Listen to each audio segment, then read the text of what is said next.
is elke dag hier, in my hart en in my gees. U hou my vas, u dra my deur, my loflied sal nooit ophou wees. As die môreson opkom, weet ek u is by my. U asem vul my dag, u liefde maak my vry. In klein dinge en groot, sien ek u hand in my bestaan.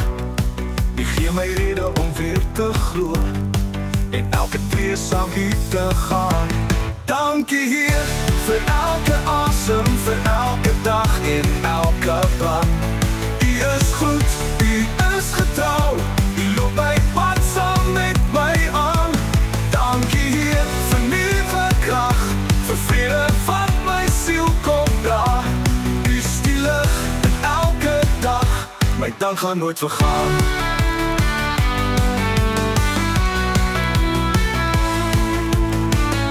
In die stilte en die storm, is die stem vir my genoeg. U wys my wie ek is, en u wys my wat ek soek. Die genade soos 'n stroom, wat nooit ophou vloei nie. Ek leef nou in die teenwoordigheid, waar die liefde altyd groei. Dankie Heer, vir elke In die wonderlike naam van Jesus Christus, geseëne van die Here op hierdie lieflike, fantastiese Sondagoggend.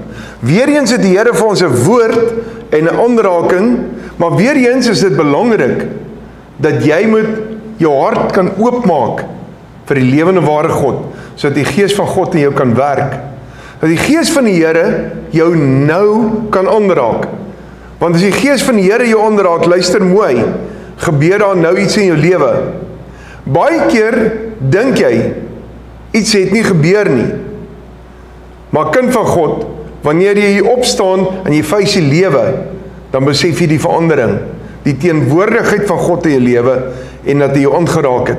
Ek het te veel gesien, dat as 'n man en 'n vrou nie dienste bywoon, of na die woord kyk of luister nie, of begin mak raak, dink hulle is alright, fokus te veel op die wêreldse belange, brand jy nie net uit nie. Iewers in die week maak jy dit nie. Maar 'n man en 'n vrou wat stil gaan staan en die rustig neem en absoluut in 'n rus ingaan vir die voete van Vader en gehoorsaam is en luister na die woord en hierdie woord vat, het ek gesien hoe hulle hardloop in die vuur van die Heilige Gees. Ek was self in die wêreld, jy kan my enige storie vertel. Ek gaan nie val vir dit nie. Die waarheid bly Jesus in alles. Ons het hom te nodig en ons het te gemaklik geraak in hierdie wêreld as gevolg van te veel verkeerde keuses, die gemak van keuses. Laat die Gees van God ons liewer lei. Kom ek bid gou saam. Here, ek dank U vir die woord, vir die waarheid en dat U ons in soveel grootheid aanraak. Ek dank U dat ek in U huis kan staan. En U huis, Here, is 'n plek van aanbidding. In U huis is dit die plek waar die Gees van God kragtig werk. In U huis is dit waar die familie bymekaar kom en Jesus vind. Heilige Gees liefde, omgee vir mekaar, opregte harte, vrede en waar tyd nie meer saak maak nie, maar U alleen, o God. Raak elkeen nou aan, Here, wat luister na hierdie woord, wat hierdie woord vandag nodig het. Maar mag dit nie net 'n woord wees nie, maar goddelike woord. Here, ons kyk nie nou hoeveel getalle ons kan kry nie. Ons kyk nie, Here, hoeveel followers ons kan hê nie. Ons kyk na ware uitroep van siele en 'n ware aanraking van ons God af. Here, ons is niks, U is alles. Maar ons het U waaragtig nodig. Maak my nou tot niet, gebruik my net my stem. Ek is U diensknegt, o God. Hier is ek. Sit 'n vuurkoel vandag op my tong. Gebruik my. En maak hulle ore en harte oop wat dit nodig het. En gee dat hulle gehoorsaam sal wees, Here. In Jesus naam. Amen, amen en amen. God is groot en almagtig. As ek na die woord kyk wat die Here vandag vir ons gee, dan kon die tema gewees het ook, God maak jou vyande, jou vriende. God kan die gety van iemand in 'n oomblik omdraai. Dit kon ook gewees het, dat as God iemand aanraak, kan jy nie meer dieselfde wees nie. As jy in die teenwoordigheid van die Here kom, kan jy nie dieselfde wees nie. Want alles pas in by die woord wat die Here vandag vir ons gee. Maar weet jy wat is my so belangrik in hierdie woord wat die Here gee, is dat maak nie saak wat die tema gaan wees nie. Dit maak saak dat ek en jy vir die voete van Vader God kom. Vir sy aangesig, vir sy voete. En daar by sy voete is waar die verandering in my en jou lewe kom. Daarom hierdie woord wat Vader vandag gee, is vir my kosbaar kind van God. Ek het in 'n getuienisstukkie kom staan, ek het 'n ander getuienis wat ek wou gee, sê die Heilige Gees vir my, gee weer die getuienis wat jy so 'n paar jaar terug gegee het. En ek kom staan hier en ek dink, Here, ek het dit al gegee voorheen. Here sê, dis nodig vir jou vandag om dit weer te hoor. Daar was 'n tyd toe Caterpillar, die firma, die maatskappy Caterpillar, in baie groot moeilikheid was. En ek het hierdie getuienis vir iemand vertel gister met 'n huisbesoek of 'n besoek wat ons gehad het ook. Maar die Heilige Gees praat met my direk hieroor in jou lewe. Dat baie keer dink ons dat ons sit in gebed en ons sit in om by die huis van die Here uit te kom en ons doen ons beste. En dit voel net, maar Here, U hoor my nie of U raak my nie aan nie. Dis verlede week se boodskap, maar God hoor jou en hy raak jou aan. Luister gaan na hierdie getuienis. En Colgate het 'n soortgelyke getuienis, maar ek wil vir jou vertel weer eens van Caterpillar vandag. Daar was 'n tyd toe die maatskappy Caterpillar in groot moeilikheid was. Nou, ek praat onder korreksie oor die datums, want die datums het ek nie meer so presies reg nie. Kan in 1940s wees, maar kan ook in die 60s wees, maar dit was jare terug. Moes hierdie maatskappy toemaak as hulle nie 'n kleiner model Caterpillar engine kon bou, masjien kon bou, grondverskuiwingsmasjien kon bou, wat ekonomies kon wees nie. Want die grootte wat hulle die masjiene gebou het vir die kapasiteit, die krag wat hierdie masjien gehad het en wat hy kon in funksionering kon beweeg en werk, was te groot. Met ander woorde, hy kon nie meer byhou in die mark nie, in die eerste plek. In die tweede plek het dit te duur geraak om hom te onderhou. So hierdie masjien is besig om uit te faseer. Daar moet 'n nuwe model kom wat van hierdie groot massiewe model af 'n baie kleiner, maar selfde sterkte of beter funksioneer as die groot model Caterpillar. En hulle kon dit nie regkry nie. Die ingenieurs het gesit en hulle het een skets na die volgende gedoen. Hulle was heeltyd op die tekenborde, hulle het gedesign, maar hierdie masjien kon hulle nie verbeter nie. En die hoofingenieur het op 'n sekere aand gesê, hy het sy baadjie gevat oor sy stoel, oor sy skouer gegooi en gesê, ek gaan nou na 'n tentdiens toe. Ek het gesien hier onder in die straat, as 'n evangelis en daar is 'n tentdiens, ek gaan dit gaan bywoon. En in die kantore wat laat aand besig was om te kyk of hulle 'n verbetering kon regkry, het afsnytyd tot môreoggend gehad, anderster maak Caterpillar toe. En almal het hom geblameer, van gesê, kan nie dit doen nie. Moenie dit doen nie. Want wat jy nou doen, stel ons 'n gevaar, jy moet nou hier sit. Ons moet 'n nuwe model kan ontwerp. En hulle het hom verkwalik, hy het net gesê, ek het God nou te nodig, en hy het eenvoudig gegaan. Hy het die tentdiens gaan bywoon. Kind van God, en baie interessant, die hele tyd was mense uitgeroep na die diens, en hierdie prediker het vir mense hande opgelê vir hulle gebid, mense gesalf, hy het oor almal gebid en afgesluit, en hierdie oud gevoel, Here, ek het hier so nodig, ek kom spesiaal omdat ek hier nodig het, ek het 'n uitroep, ek het wysheid nodig, en Here, ek is nie eens uitgeroep nie. So ek het nou vanaand gekom, omdat ons het hier so nodig in Caterpillar, wat gaan ek nou doen, Here? En hy is daarvan terug na sy kantoor toe, hy het sy baadjie uitgetrek, en hy het hom oor sy stoel gegooi, hy het sy tekenbord gevat, en hy het begin design, en hy het die beste model van Caterpillar geteken, ontwerp, en dit is hoekom daardie masjien in oorlewing gekom het, Dit is hoekom Caterpillar die volgende dag kon aangaan en het die beste produksie gehad, die beste masjien in die mark ingedruk, 'n grondverskuiwingsmasjien, en hierdie oud een ding besef, al was hy nie uitgeroep nie, het God hom daar werklik aangeraak. En dit was 'n groot getuienis. Ek het gelees jare daarna, tot onlangs nog, het Caterpillar groot bedrae van hulle geld steeds maandeliks in die evangelie gedruk, sodat die evangelie deur Irak, Iran en groot dele van die oosterse lande verkondig kon word. Want die Here God is die rede hoekom Caterpillar oorleef het. Colgate het 'n soortgelyke getuienis. Baie ander plekke, dalk jy ook. Maar as jy vandag een ding kan besef, by die voete van die Here, kom die draai in jou gety.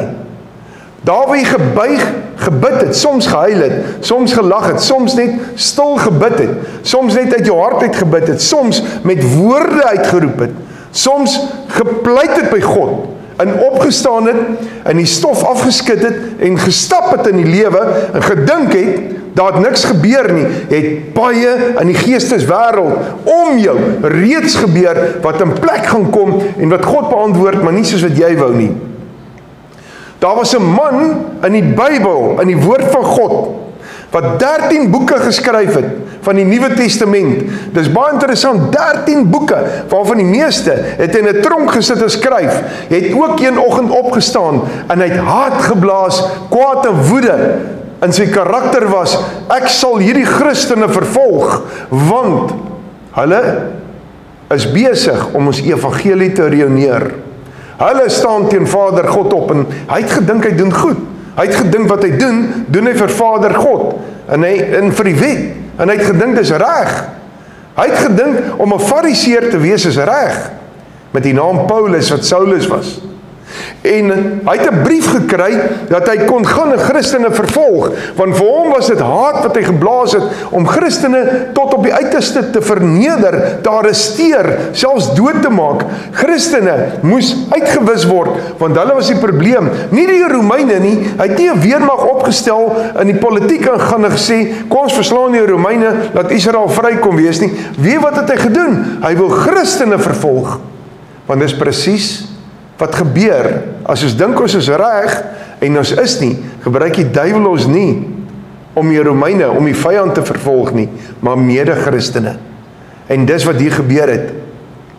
Kind van God, hy het die oggend nog opgestaan, dalk sy briewe en sy goed mooi bymekaar gekry, op pad Damaskus toe, met 'n plan, met 'n visie, dalk op 'n perd, dalk nie op 'n perd nie. Die woord sê nie hy was op 'n perd nie. So hy kon in 'n geselskap beweeg het te voet. Dalk was hy op 'n perd, ek weet nie, maar wat ek wel weet is dat die Romeine sou die beste vir hom gegee het, want hulle het 'n geselskap saam met hom gestuur. Dalk het hulle perde gegee, dalk nie. Dis nie waaroor dit gaan nie, maar waaroor dit wel gaan is, hy het gegaan om Christene te vervolg, en dit was in sy hart. Hy was gereed daarvoor. En hy was reg om dit te doen. En hy het alles ingesit, want hy doen dit vir God. Kind van God. Min dat hy besef, hy doen dit nie vir God nie. Hy doen dit vir Satan. Hy het gedink hy's reg, en hy het gedink hy's op die regte plek, en hy het gedink hy doen goed, en terwyl hierdie gevolg saam met hom is, met sy idee om Christene vandag in Damaskus te vervolg, het in die 12de uur iets gebeur, terwyl die warm son, die warmste lig oor hom skyn, gebeur die volgende ding. En daardie volgende ding wat gebeur, is 'n ander lig skyn oor hom. 'n goddelike lig, wat sterker as selfs die son 12 uur op die middag was. En of hy dit van 'n perd af was, of van sy voete af was, maar hy het op die grond beland, en hy het geval. Hy het geval, uit sy grootheid, uit sy visie, uit sy eie wil uit, het hy geval. En die oomblik toe hy val, hoor hy die volgende stem wat vir hom sê, Saulus, Saulus, hoekom vervolg jy my? Saulus, waarom vervolg jy my? Het hy dan Jesus vervolg? Ons kom nou weer by daai deel. Het hy dan Jesus vervolg? Ja, hy het Jesus vervolg. Want as jy 'n kind van God vervolg, Jesus die redder, wat jy vir mense doen, doen jy vir God. As jy van mense praat, praat jy van God. As jy skinder van mense, skinder jy van God. Matteus 25. As jy vir iemand kos gee, uit liefde uit jou hart uit, gee dit vir die Here. As jy na iemand omsien en klere gee, sê die woord, ek is in die gevangenis en jy het my nie besoek nie, Matteus 25. So wat het Saulus gedoen? Hy het die Here vervolg. En Jesus sê vir hom, Saulus, hoekom doen jy dit? En Saulus besef, wie is Jesus? Almal om hom hoor Jesus praat. Almal om hom hoor Saulus praat. Hulle is getuies daarvan, maar hulle sien hom nie. Hulle sien nie die lig nie. Hy sien die lig. Weet wat? Dis waar Saulus se ware wedergeboorte gekom het. Dis waar hy Damaskus toe moes gaan, in 'n reguitstraat vir 3 dae moes gaan bly, waar hy moes vas en bid. Waar hy moes stil geraak het, want hy het die waarheid, die lig, Jesus ontdek. Die waarheid en die stem. Hy het voor die voete van God beland. Dis nie die val wat saak maak nie. Wat saak maak is, hy het voor die voete van die Meester beland. En dis waar ons moet beland. Dis waar ek en jy moet wees. Dis waar die uitkomste kom. Ons dink baie keer ons is reg in die lewe. Ons dink ons doen dinge goed. Ons dink baie keer ons het regte besluite geneem. Ons dink baie keer in die lewe, ja, dit wat ons doen is perfek. En dan besef ons nie, kind van God, ons is eintlik ver weg. En dis voor die voete van die Meester wat ons die lig sien. Dis voor die voete van die Meester waar ons sy stem hoor. Dis in reguitstraat wat ek hier soms moet beland om ook in 'n vaste gebedtydperk in te gaan en net te sê, al wat vir my gaan werk is die Meester, en hy stuur Ananias van Damaskus, nie Ananias van Jerusalem of Ananias wat ons ken uit Jerusalem uit nie. Ananias, die disipel van Damaskus, stuur hy na hom toe.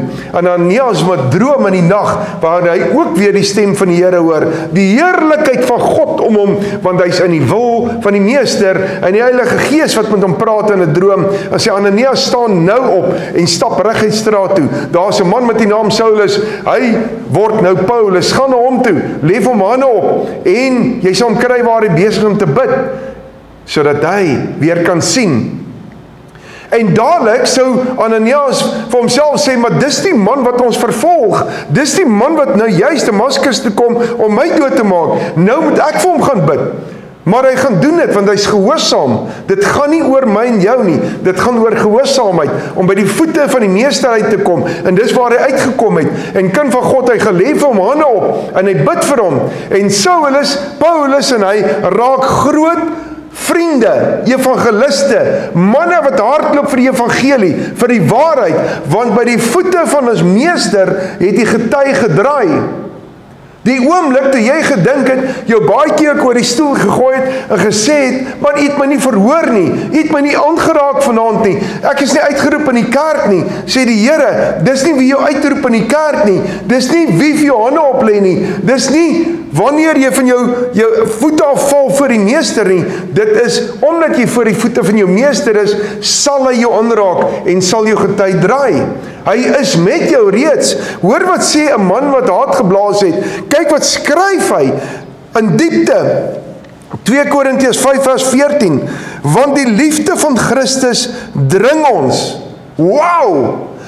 Hierdie man wat haat geblaas het, het nou liefde in sy hart. Of hy in 'n tronk sit en of sy skip wil sink en of hulle hom vir dood agterlaat, of hulle hom met klippe gooi en of hulle hom martel en of hulle hom slaan, het hy die liefde van Christus in sy hart. Een keer het jy dalk nodig om ook te val en by die voete van jou Meester uit te kom, te besef wat is liefde. Liefde vir siele, liefde vir God, liefde vir dit wat God gelukkig maak. Nie liefde vir wat ons kan hê, wat ons kan besit nie. Want 99% van wat ons baie keer voorbid, is om ons eie besit, ons eie lewe, ons eie verantwoordelikhede, dat dit met ons moet goed gaan. Ons moet dit omdraai, dit moet 1% van ons gebed wees, 99% moet wees liefde, liefde vir God, liefde vir siele, want dit wat jy vir siele doen in gehoorsaamheid, dit wat jy vir God doen in gehoorsaamheid, is wat saak maak, want wat jy vir siele doen, doen jy vir God, en wat jy vir jou naaste doen, doen jy vir God, en wat jy vir mekaar doen, doen jy vir God. Dis hoekom dit so lekker is, om vir mekaar dinge te doen in die lewe, want ons doen dit vir God. Kom by die voete van ons meester. Ons het so maklik, wat ons uitsprake maak in die lewe, en ons so maklik in hierdie lewe, wat ek en jy op 'n plek kom, wat ons gou moedeloos raak, of kwaad raak, of ons deur emosies laat lei, terwyl een keer wat jy voor die voete van die meester kom, sonder dat jy moet dwing dat jy eers moet val, kan jou hele lewe verander.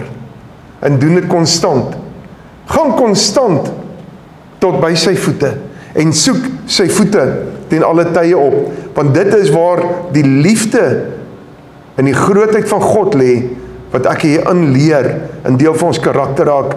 Paulus, hierdie man wat kwaad geblaas het en opgestaan het teen die woord, het 13 van die evangelies geskryf. Hy kon nie anders nie. Hy het nie gekla geskryf, hoe sleg gaan dit in die tronk nie. Hoe seer is my liggaam geslaan nie. Hy het nie opgehou, kind van God, as hulle hom wou doodmaak, vir dood agterlaat, en met klippe gegooi het nie.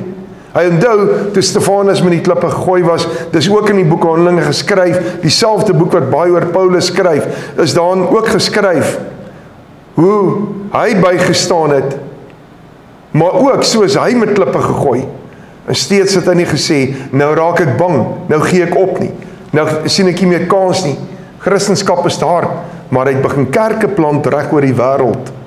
Hy het die evangelie voluit uitgedra. Hoe lyk jou lewe? Hoe lyk jou lewe vandag? Leef jy vir jouself? Lewe jy nog altyd vir jou eie idees? Hou jy so vas aan jou eie besittings en dit wat jy het en jy koester dit vir jou en jou familie die hele tyd? Dan sê die woord van God, hulle wat hulle lewe liefhet gaan dit verloor. Maar hulle wat dit nie liefhet nie, sal dit behou. Soek God in alles, dat jy alles kan behou. Leef vir die Here en wees gehoorsaam aan die Here. Soek God in lewe. Wees opreg in jou hart, in jou menswees. Die uitkomste in die lewe is so maklik. Die guns is so maklik. Dit lê by die voete van die Here. Maar omdat ons net 1% minder as 1% by sy voete wil spandeer en 99% in ons eie wil beweeg, het ons 'n prys wat ons betaal van ons eie wil. Maar as ons meer by God spandeer, tyd met God spandeer, en wanneer jy met mense praat, praat jy met respek, want dit is so goed soos jy praat met God, want hy gaan vir jou sê, Matteus 25, wat jy aan mense gedoen het, jy aan my gedoen. So ons praat nou vanaf met respek met mense, ons hoor met respek, ons tree met respek op, en ons wys Jesus ten alle tye, dan sal die bose vlug. Maar ons maak self deure oop, die oomblik wat ek en jy dit nie doen nie. Leef Jesus uit. Kom ons bid saam. Here, ek dank U vir die woord, vir die waarheid, en ek dank U vir hierdie sondagoggend, wat ons moed kan vat, Here, in die vuur van die Heilige Gees teenwoordigheid. Ek bid nou vir elkeen wat dink, Here, baie keer, U beantwoord hulle nie, wat baie keer voel, Here, help my, Here, raak my aan, Here, draai my gety, siekes sal nou genees, en elkeen wat Jesus nodig het, sal weet, die Here God beantwoord jou nou, jy word aangeraak deur die Gees van God, deur die salwing en die teenwoordigheid van ons majesteit, nou in Jesus naam. Amen, amen en amen. Luister mooi gou, kind van God. Ons gaan nie vanoggend 'n diens hê in Mosselbaai voorbaai nie, maar vanaand 5:30, onthou, 5:30 vanaand, as gevolg van die strate wat toe is in Mosselbaai, het ons nie 'n keuse nie, maar 'n diens sal daar wees. So ek vra jou, as jy in die Mosselbaai area bly, as jy in Hartenbos area bly, in die Eden area, selfs in George, waar ook al, kom vanaand, kom, en as jy nie weet waar word die diens gehou nie, die nommer is 07-996-55026, WhatsApp my, en ek stuur die adres vir jou, maar kom, die Here God raak jou aan, sien jou vanaand.